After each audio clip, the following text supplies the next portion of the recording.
This is section 8.4. This is on public key encryption and RSA. So RSA is just one method of public key encryption, but it's the one that follows naturally from 8.3, and it's sort of one of the big one that's used, or the big one that's used. And so for an introduction, what I want to speak about briefly is why the methods that we've had so far haven't been good, but I'll focus on the exponentiation cipher. Right? So the primary problem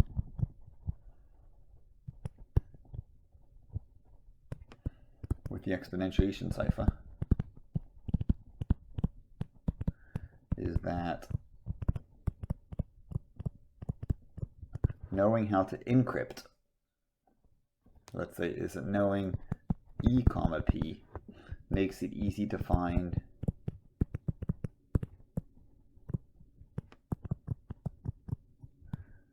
D comma P. And remember, this is because D satisfies DE is congruent to 1 mod P minus 1. And this is easy with the Euclidean algorithm.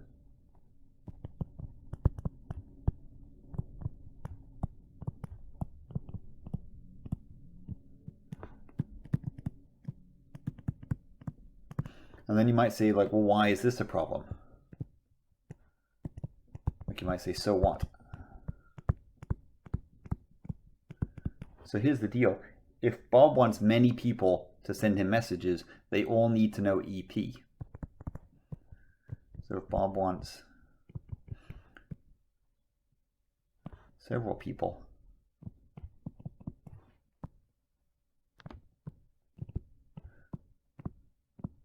to send him messages, they all need to know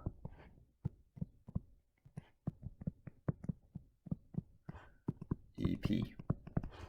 But then they can all figure out DP.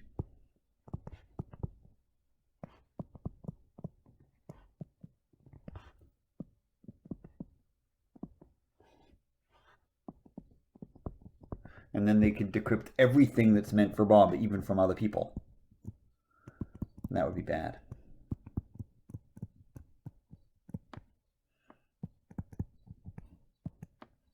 Well, let's say then they can decrypt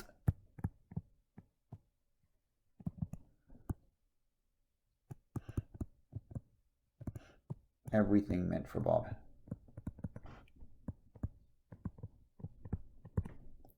So the looming question here is there a way, and the answer for the exponentiation cipher, of course, is no, but is there a way of making EP public, but making D hard to find?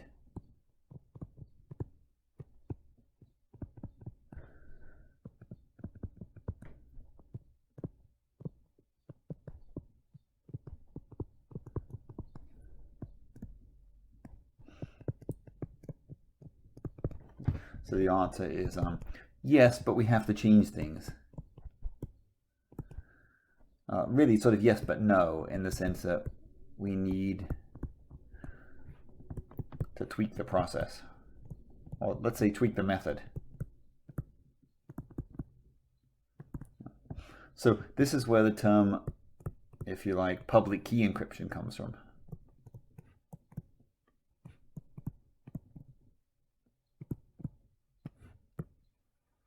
Is that the encryption key is public.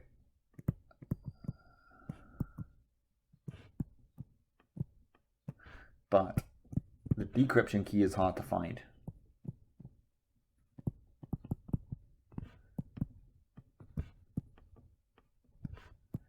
Hard to calculate. Which is not the way the exponentiation cipher works, of course. And the shift ciphers and the affine ciphers all the same. If you know how to encrypt, you know how to decrypt, and that makes it symmetric, and we don't want it to be symmetric. We want it easy to encrypt, but hard to figure out how to decrypt, even when you know how to encrypt. So what we'll do is we'll talk about the RSA algorithm in 3 steps. We'll talk about how to encrypt. We'll do an example. Then we won't worry about decryption just yet. We'll walk through the encryption process. That's it. Then we'll talk about how to decrypt, and then we'll talk about why the decryption is secure. So let me clear the screen off and start on the RSA algorithm. So to RSA. So we'll begin with encryption. So we'll just talk through Bob's process, right? So Bob wants things sent to him. Let's say messages.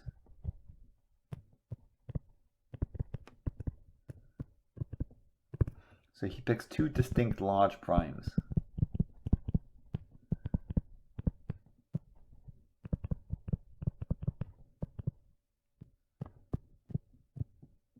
P and Q. Now, in the real world, large means seriously large, like many, many, many digits, not just 4 or 5 digits, maybe 50 digits or 60 digits. So there's a looming question of how he gets those. We're not going to worry about that right now. But he picks two very large primes, and then he calculates the product. He calculates a few things.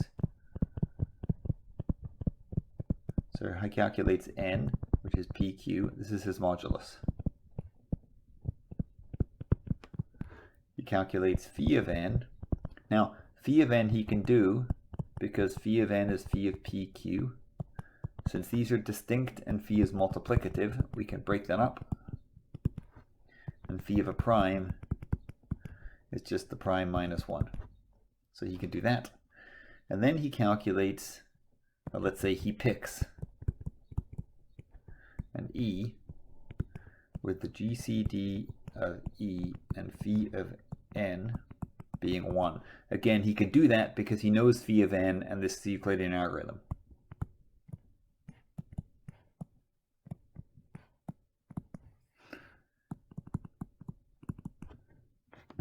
So then for any ciphertext, for any plain text block, let's say for any plain text block, capital P with a bar over it so it's distinct from the prime P.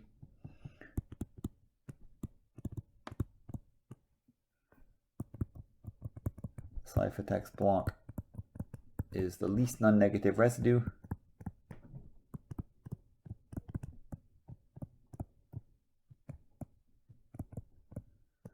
C is congruent to P. So this is just like exponentiation. We raise it to the E and we mod n. Right? And again, as before, we break the messages into blocks that cannot be bigger than the modulus. So as with the exponentiation cipher, the plain text is broken into blocks.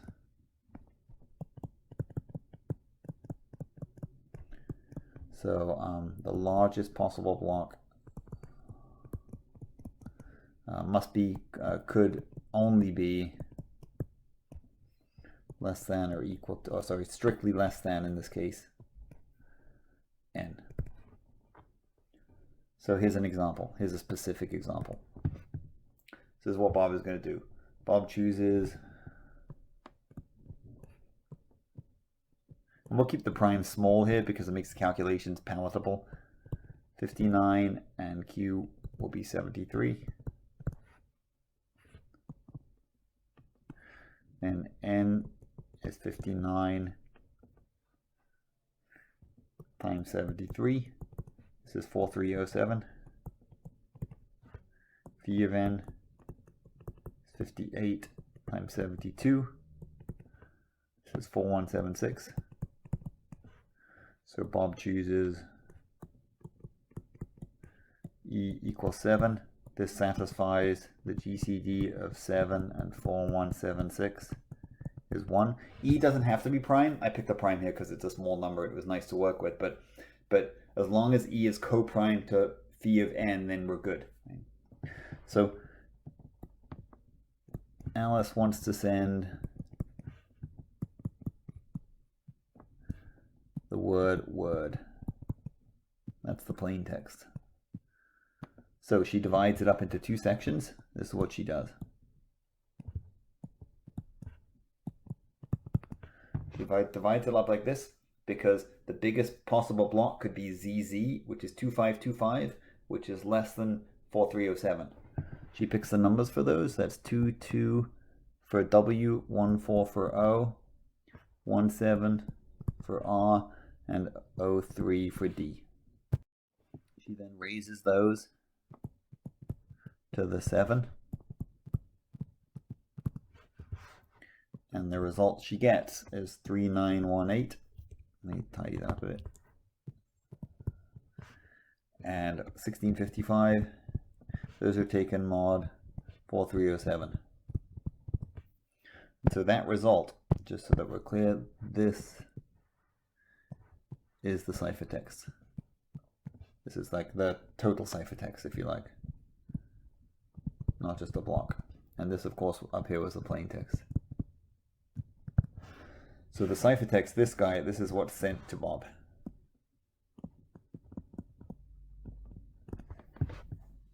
So then the question becomes, all right, how does Bob decrypt this? So B, decryption.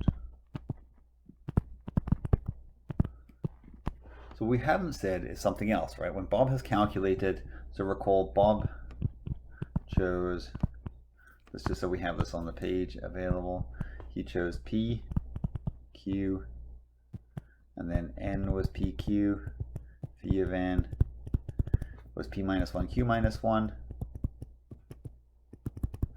and he also chose E with the GCD of E and phi of N being a 1, right? So similar to the exponentiation cipher, in this case, the fact that the GCD of E and phi of N is 1 means that E has a multiplicative inverse mod phi of N, right? So he also has secret. Now let's say found D with DE is congruent to 1 on phi of N, again by the Euclidean algorithm. And again, he can do this because he knows phi of N.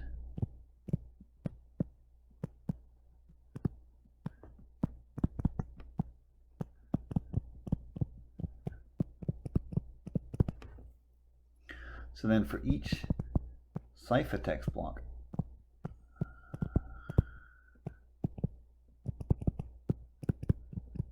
C, he simply takes, just like the exponentiation cipher, the least non-negative residue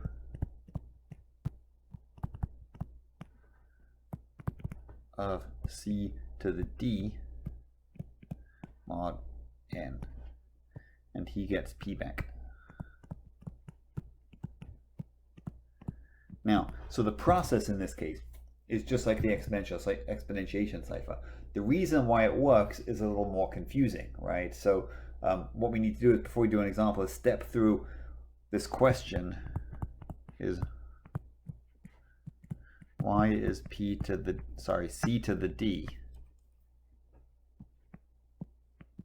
congruent to P mod N? So before I clear the right hand side off, let's just make sure we summarize.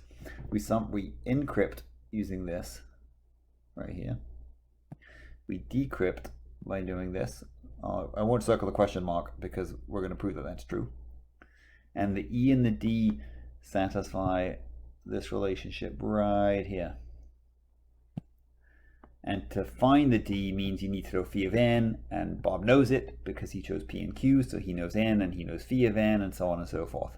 And so what we need to do is we need to look at why this thing down on the lower left, why that's actually true, like why that's the case. So it's not difficult, but I want to step through it sort of carefully. So this is what we'll do. I'm not going to actually look at C to the D mod N. I'm going to look at C to the D mod little p and little q.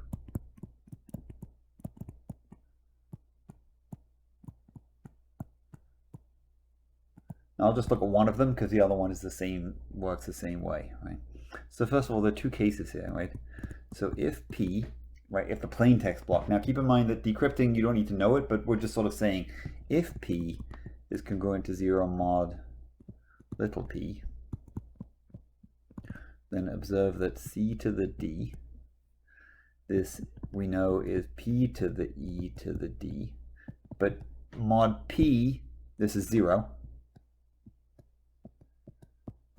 So this is 0, but this is the same as P mod little p, trivially, right? Because if p is congruent to 0 mod p, then this is just a bunch of zeros and nothing's, nothing's particularly special, right?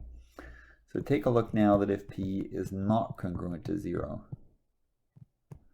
mod p, so then what happens? So then c to the d, this is congruent to p to the e to the d. Now, ed, right, just so we're clear, right, we're using this fact right on the left. Let me color it with a different color. This fact right here says that ed is 1 plus a multiple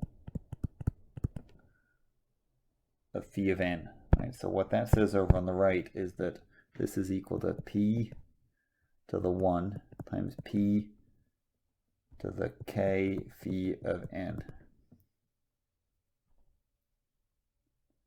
Now, phi of n, that's just the p in front, phi of n we know is p minus 1, q minus 1. Now, all of this is mod little p. I'm going to write at the end, I'm sort of skipping it as we go, but keep that in mind, right? So this first one sits there. The second one, I'm going to rewrite it now. This is capital P to the little p minus 1 to the k q minus 1. Now, in this case, I'm going to jump down. I'm going to write the next step, and then I'm going to justify it to the right of it. This next step, let me use a different color. Let's say purple. Purple's good. This is because big P to the little p minus 1 is congruent to 1 mod little p. This is by Fermat's little theorem.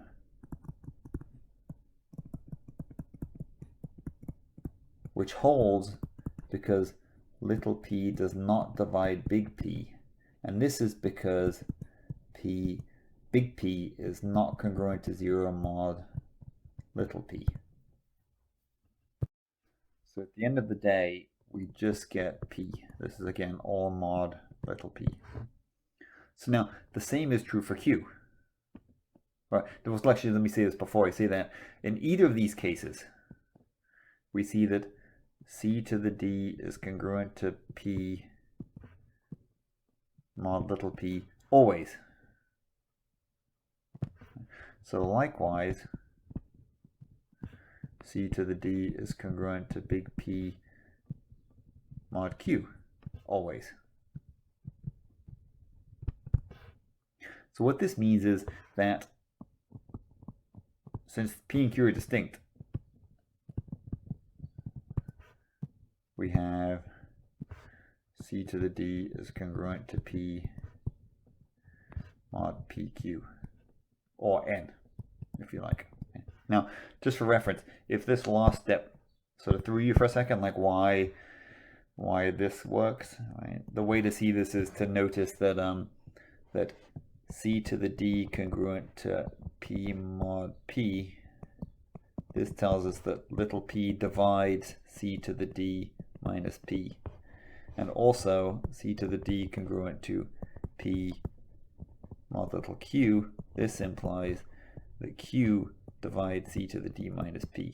And because these p and q are coprime, this says that pq, because they're distinct, divides c to the d minus p. And that is exactly what this says. So if it's a bit confusing about how we jump that, that's why. At the end of the day, though, this gets the job done. Right? So let's take a look at an example. So let's go back to Bob. So again, just to remind us what we had back here, because I want to use the same values that we had. We had our P was 59, Q was 73, N was the product of those two, which is 4307, phi of N, which is 58 times 72, that was 4176, and E we said was 7, right? So Bob has found D. So D in this case is 2983, and this satisfies, so this is satisfying BE is congruent to 1 mod phi of n. So suppose he receives a message from Alice. So he receives, say, 1611 0430 2088 from Alice.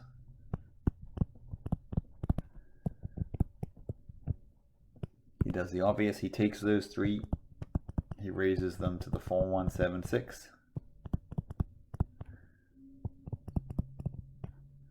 Now, by the way, this sounds like it's really, really hard, but this is actually pretty easy, because when you do calculations like this, he's doing all of these mod 4307.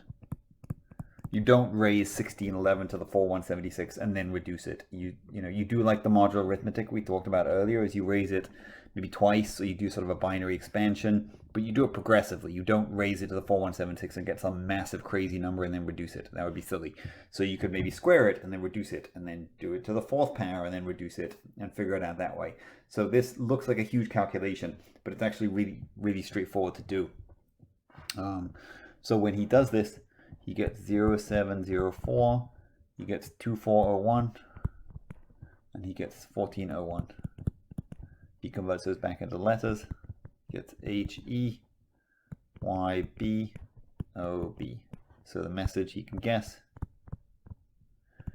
is "Hey Bob." Again, the space is implied. We're skipping the spaces to make things a lot easier. So that's fundamentally how it works. So this is looming question, of course, right? So let me call this section security. Is if Alice knows, or anybody knows, right? Because he made E and N public. So if those are public, how hard is it to figure out D, right? So given that N and E is public,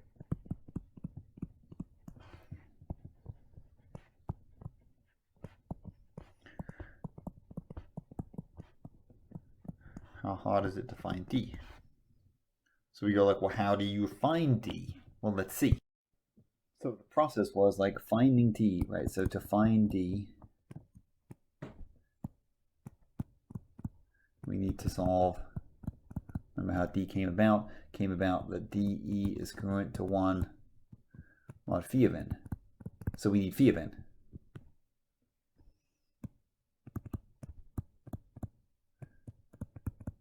Well, how do you find phi of n? Well, phi of n is p minus 1, q minus 1. So you need p and q. So you need to factor n.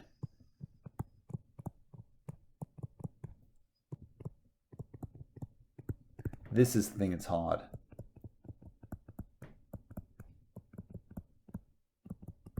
Right, it seems trivial and be like, well, let's just factor the number. But factoring numbers is very difficult, right? If your n is, I don't know, 100 digits, 200 digits, it's not at all easy to know what the factors are, right? Like you can't, like just trying everything takes an incredible amount of computational energy.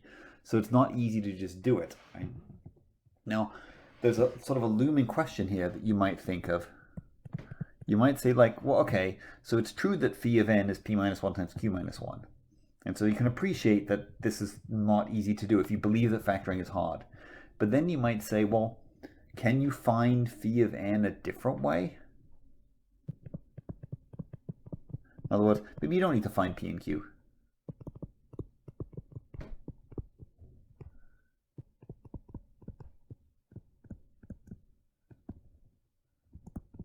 So it turns out that the answer is sort of a mathematical question, or mathematical statement, is that finding phi of n is sort of algebraically equivalent to finding p and q, which isn't to say that there isn't another way, but it is to say that finding it another way is basically as difficult as factoring it, right? So there could be some way that nobody's found just yet that makes them both easy, but right now, like there's no sly workaround, right? So it turns out that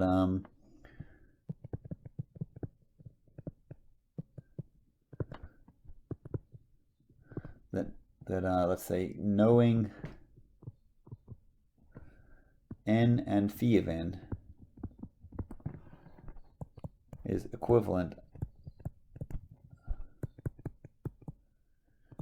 to knowing P and Q. So I'll show you why, right? But again, what that basically says is like, well, look, if you could find phi of n some other way, then since you know n and phi of n, then you know P and Q. And so the argument is that since finding P and Q is hard, this is also hard. But keep in mind that this is hard in the sense that nobody has found an easy way to do it. It's not hard in the sense that there's no easy way to do it, but lots of secure things are based upon the understanding that it is, right? So let me do sort of a little proof just so that you can see why this is the case, right? So note a couple of things, right? So this is all just algebraic calculation. So P plus Q. So notice that P plus Q is PQ minus P minus 1 times Q minus 1 plus 1. That's just algebra. It's because the PQ cancels in the foiling and you're left with a plus P plus Q. And then you have a plus 1 to cancel the minus 1. So, and this is equal to n minus phi of n plus 1. Right? So don't worry about where this is going just yet. Just notice P plus Q is equal to this. Right? P minus Q, right? This is equal to the square root of P minus Q squared. I guess arguably P should be bigger than Q for this, but that's okay. We won't worry about that right now. This is the square root of P plus Q squared minus 4PQ. That's just if you FOIL out and subtract the 4PQ, you get the same thing as if you had done P minus Q squared. And this is equal to the square root. So P plus Q from above, this is n minus phi of n plus 1 squared minus 4n. So first just follow the algebra, make sure those make sense. Then notice that P is 1/2 P plus Q plus P minus Q. Again, that's just algebra. And notice that Q is 1/2 P plus Q minus P minus Q. So what that means is, since I know P plus Q and P minus Q, I know what those are in terms of the above. I'm not going to plug them in because it's horrendously messy. And since I know what Q is in terms of plus right here, P plus Q and P minus Q, I know what those are. Which means if you know n and phi of n, then you know, or at least can find out very, very easily P and Q. Right? So they're equivalently difficult, right? So again, keep in mind that doesn't mean, you could be, I don't know, meander around the forest and find a really quick way to factor n or a really quick way to find phi of n, and you would undermine all of this. But as it stands right now, there's no easy way to factor other than brute force, which is exceptionally difficult. Right? So this is basically how it works. Now, there are a couple comments I want to make about this, but I want to end just making a comment before I touch on those comments, sort of closing real world comments. I just want to talk a little bit about digital signatures, because this leads to sort of an interesting way to sign messages. So like in a case like this, if Alice sends something to Bob, how would Bob know that it comes from Alice? So let's just look at that briefly. So this is D. This is digital signatures.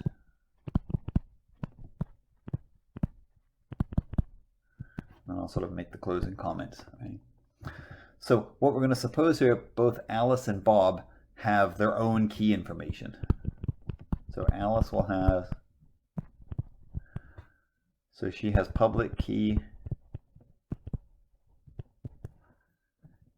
NA and EA. So I'm subscripting this for Alice in this case. I should use capitals, I guess, but that's okay. And she has private key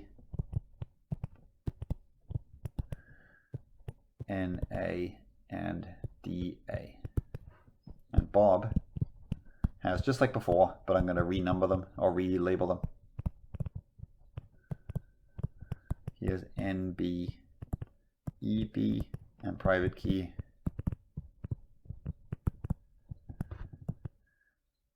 NBDB. So Alice wants to send a message to Bob.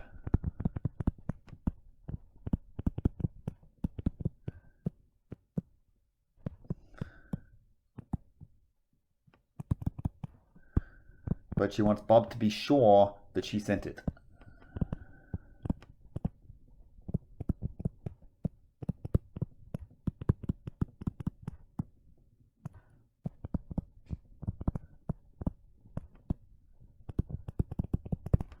So we have to think about what's the only thing that she could do that only she could do, or rather it's sort of badly phrased. What's the one thing that she can do that only she can do? So then what's the one thing that she knows that nobody else knows? And that's her own private key, right? So what she does is she takes the plain text, like the full plain text, and divides it into blocks, just like before.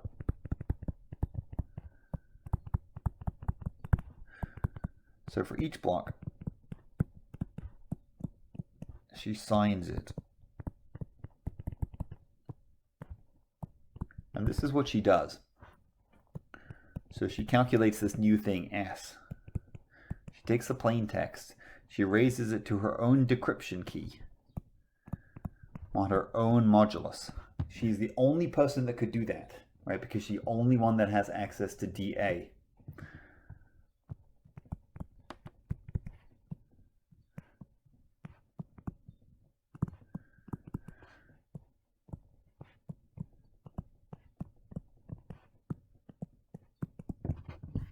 Then she takes that, this is now like a signed block. So she then sort of preps it to send it to Bob. So she takes the, let's be clear, she calculates the ciphertext by taking the signed text and raising it to Bob's encryption modulo Bob's modulus. And send C to Bob. So first she signs it. Let's just make sure that we're clear. This is right here, this is Alice's signature.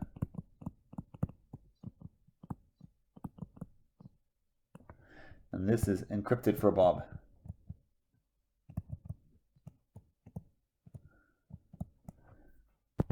So then when Bob gets it,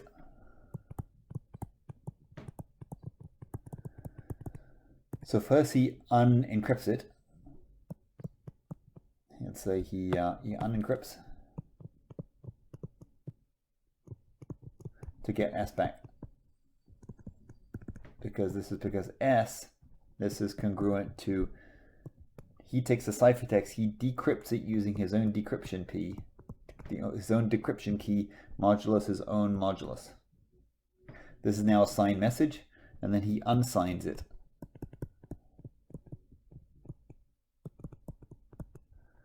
He gets the plain text back. He takes the S, he raises it to Alice's encryption key, mod her modulus. Now, the fact that he gets something meaningful at the end means that he did the right thing in undoing Alice's thing, right? So the fact that the result is meaningful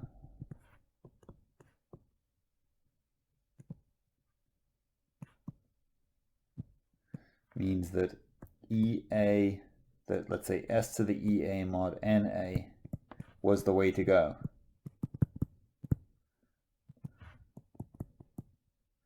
And that Alice must have signed it.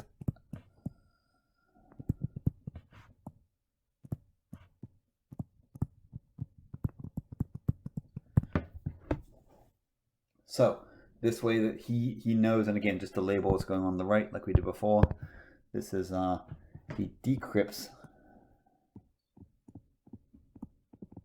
for Bob, because Bob is decrypting for Bob, and then he unsigns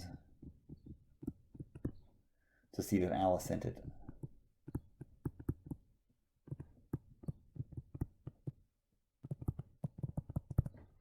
Now, a couple notes I want to make about the encryption thing in general, about signature specifically. Actually, let me make the signature note right here. Make it along the bottom, and then I'll make a couple comments about sort of real-world implementation of this. Is that we have to be cautious here, because when Bob, I was a bit sloppy in the way I presented the signature thing, so let me explain why. When Alice signs it. This new message, let me circle some stuff on the screen here just so it's clear what I mean. So when she does this step, these results, these S's, may be bigger than Bob's NB, which means she can't just immediately take the same block, right? So basically what happens is that Alice potentially needs to reblock it. Let's say needs to redivide the full plain text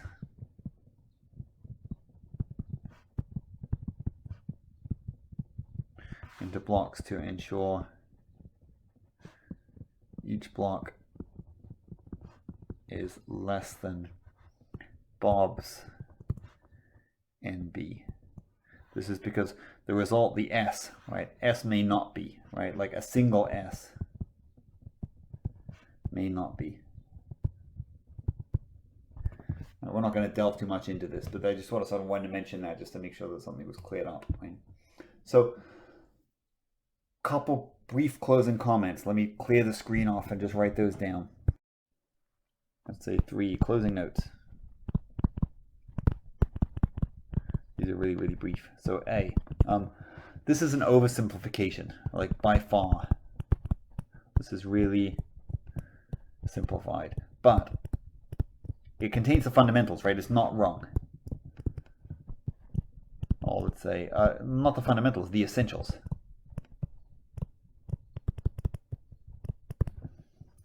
So basically when you, in the real world,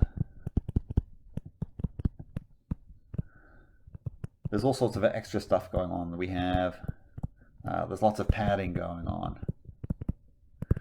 There's lots of cryptographic hashes.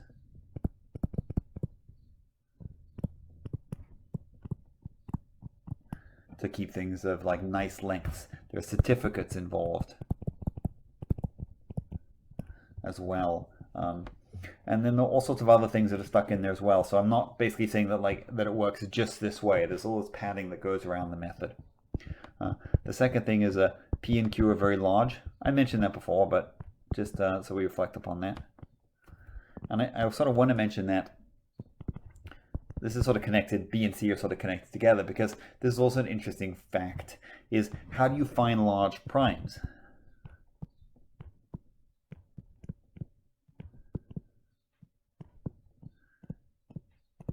Because the whole security of the method is based upon the assumption that it's hard to factor large numbers.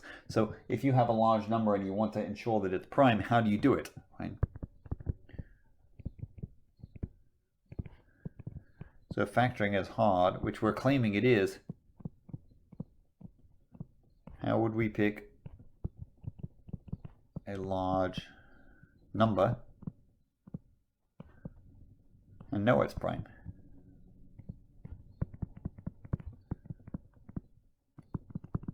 So the answer to this is that typically there are probabilistic tests involved. There are ways of testing numbers that are quick, which tells you with some degree of certainty that the number is prime. Right? So there are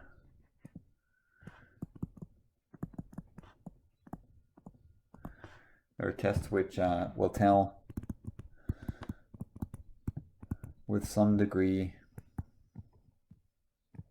of certainty if a number is prime. Like a large degree of certainty, not like 90%, but like 99.999%. So those tests are used.